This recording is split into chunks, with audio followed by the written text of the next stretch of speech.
অভিনেতা সাংসদের পালা বদল কি আর কিছু ঘন্টার অপেক্ষা? তৃণমূলের হয়ে কি আর লোকসভা ভোটে দাঁড়াবেন না সাংসদ দেব, নাকি তৃণমূলের রাজ্যসভার প্রার্থী হচ্ছেন? তৃণমূলের প্রাক্তন বিধায়কের ভাইরাল হওয়া অডিও ও সাংসদের ইঙ্গিতপূর্ণ পোস্ট ঘিরে এখন এই জল্পনায় তুঙ্গে। আর কিছু ঘন্টার অপেক্ষা। লোকসভায় বসার আসনের সামনে এলইডি স্ক্রিন, ওয়ালপেপারে তেরঙা, তাতে নাম লেখা দীপক অধিকারী। আসনের বোর্ডেও নাম লেখা, সেই ছবি পোস্ট করে ক্যাপশন, আর কিছু ঘন্টার অপেক্ষা।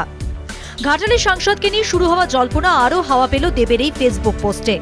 অভিনেতা সাংসদের 3টি কমিটি থেকে ইস্তফার পর দেবকে নিয়ে নানা জল্পনা জানা মিলছে। এর মধ্যেই তাকে নিয়ে ঘাটালের প্রাক্তন তৃণমূল বিধায়ক শঙ্কর দলুইয়ের বিস্ফোরক দাবি যেন আগুনে ঘি ঢেলেছে। শঙ্করের অভিযোগ, সাংসদ তহবিলের টাকা খরচে 30% কমিশন চাইতেন দেব। এমপি ল্যাড থেকে মানে 30% কমিশন চাইছে। দিদি বলছে তুই ছেড়ে দে, ওর কাজটা করিসনি, ছেড়ে দে। কিন্তু দিদি তো এটা, আমি তো দিদিকে বলেছি, দিদি তো এটা জানে, জেনেও তোকে সাপোর্ট করেছে। কেন করেছে না, ওকে আমার রাজনীতিতে প্রয়োজন। কাজেই ভালো মন্দ এখানে সততা বলে কিছু নেই, নেই কারো কাছে। ফোনে বার্তালাপ তাঁর নয় বলে পরে অস্বীকার করেন ঘাটালের প্রাক্তন বিধায়ক। দেব অত্যন্ত সৎ, পরিচ্ছন্ন এবং অত্যন্ত দেশপ্রেমী। শঙ্করবাবুর কাছ থেকে আমরা যা জানলাম যে তিনি এই জাতীয় কথা বলেননি।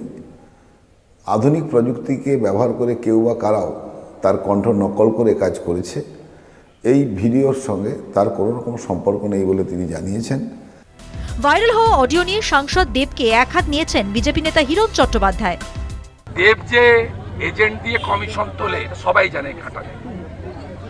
দেবের এমপি ল্যাডের কাজ নিতে গেলে সেটা 30% কিনা আমি জানি না, সেটা কাটমানি দিতে হয়। এটা শুধু দেবের নয়, সব তৃণমূলের।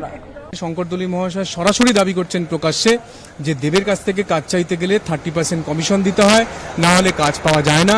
এবং সেটা যখন তিনি তার দিদিকে জানান